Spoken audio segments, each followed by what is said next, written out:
I went to a skateboard contest as a spectator, as a kid, a fan, and it was a certain time in skateboarding where everything was changing. Street skating was becoming the focus of what skateboarding was. Whereas, prior to 1986, it was all about vert skaters, ramps.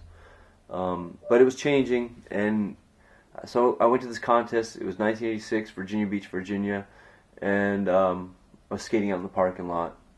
And the focus of the audience and the people who'd come to watch the skating, and the focus of the industry and the skaters themselves, the guys on the ramps, it just shifted.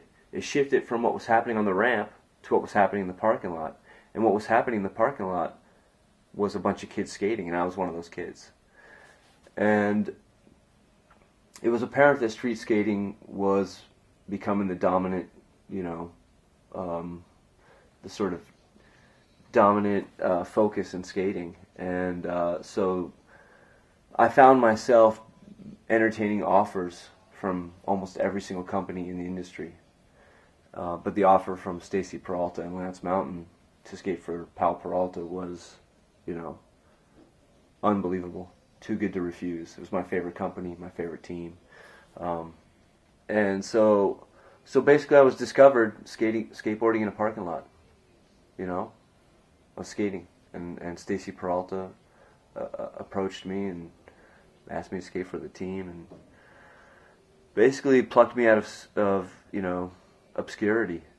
And because of what was happening at the time, and because I went from that contest out to Oceanside, California, and skated in my first big amateur contest, won it, and then got the cover of Thrasher all in one summer.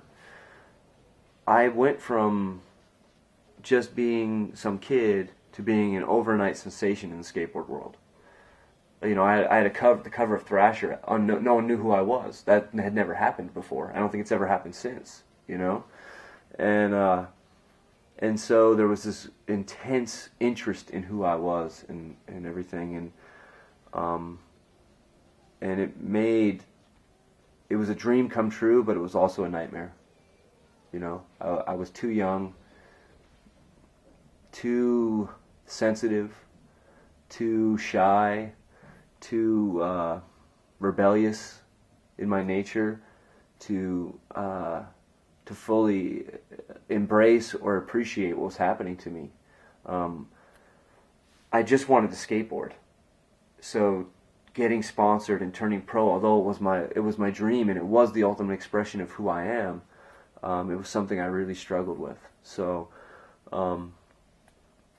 it was a strange, intense, exciting, amazing time in my life, But that's sort of how it happened, and how I felt.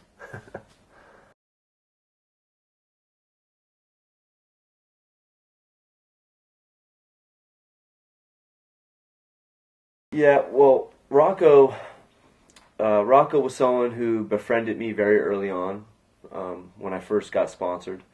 And he asked me to skate for Venture Trucks. He was the team manager. When I visited California, because I lived in New Jersey, and when I visited California, I would stay with Steve Rocco, even while I was skating for Pal Peralta. And he became a friend of mine and a confidant, somebody that I trusted and shared my feelings with. And at that time, he wasn't Pal Peralta's enemy. He was just another skater that was starting a business. And although his plan or his way of doing that was to try to destroy what had come before him, that wasn't something I was interested in. Those weren't politics that I cared about. I just wanted to skate. I didn't go with Rocco and help start World Industries for him to take out Pal Peralta or destroy Vision or kill vert skating or any of that. I had no interest in any of that. My decision to leave Pal Peralta and go to World Industries was for my own livelihood, and not money-wise, but I was so miserable and so unhappy at Pal Peralta. I needed a change, and I just wanted to skateboard. And Rocco had created an environment where I felt like I could just do whatever I wanted to do without this intense pressure. So I didn't look at it like I was going to Pal Peralta's enemy. You know, that wasn't where I was coming from. Although I was miserable at Pal Peralta, I loved Pal Peralta. I loved Stacy. I loved the brand. I loved the Bones Brigade. That's what I grew up with. It's something I valued. I would never have wanted to participate in what Rocco was doing. However, that's where I ended up.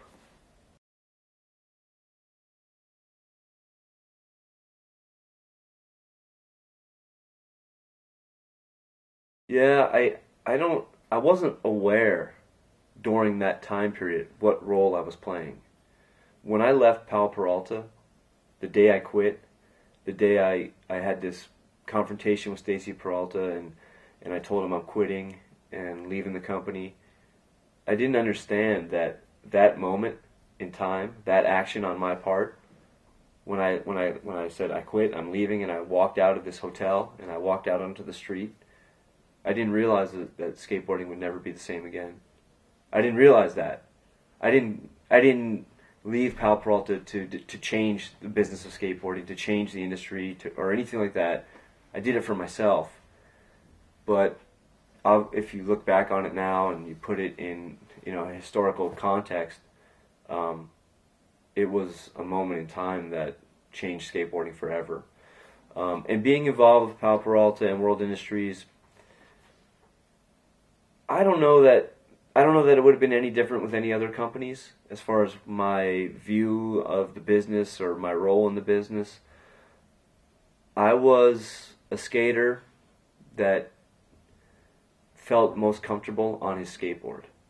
I needed to skateboard. That was how I expressed myself. It was my art form. It was my creative outlet.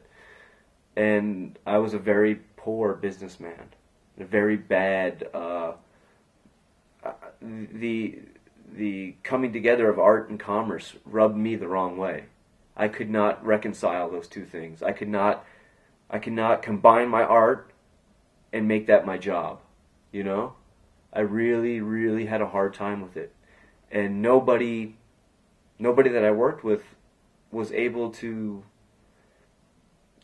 sort of be there for me in any real way to help me transition and grow and evolve. I felt like I was completely alone. And Stacy Peralta, the years that he'd put in with the Bones Brigade and developing these skaters and helping them grow up and become mature young men, he didn't play that role in my life. He was removed from. By the time I came along, he wasn't as hands-on. Steve Rocco was like a big kid. He wasn't going to be this, I didn't realize, but I needed some sort of father figure. I was looking for that. And I wanted Stacy to be that. I wanted Lance Mountain to be that. And they weren't. And Rocco wasn't that. My own dad was back in New Jersey, and he just wasn't there for me in that way, and he hadn't been. So I had a lot of growing up to do, and I grew up through the process of leaving companies and being miserable as a pro. Yet my skating was speaking to people, and it's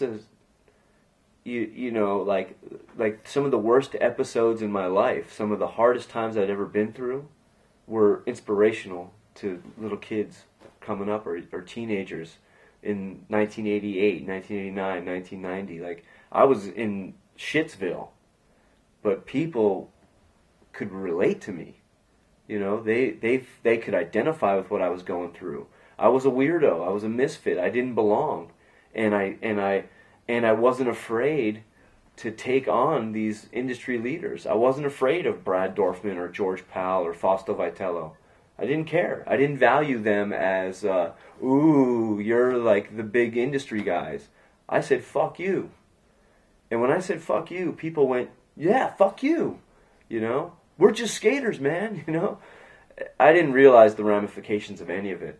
And it's strange to look back on it now. I don't really look back. I end up talking about it a lot because people are very interested in that time period and in that time period in general, and also my role in it, and that time period in my life. It's a wild thing to look back on it and think about, and to see where skateboarding is today, and to know that you've played some sort of role in that. It's pretty intense.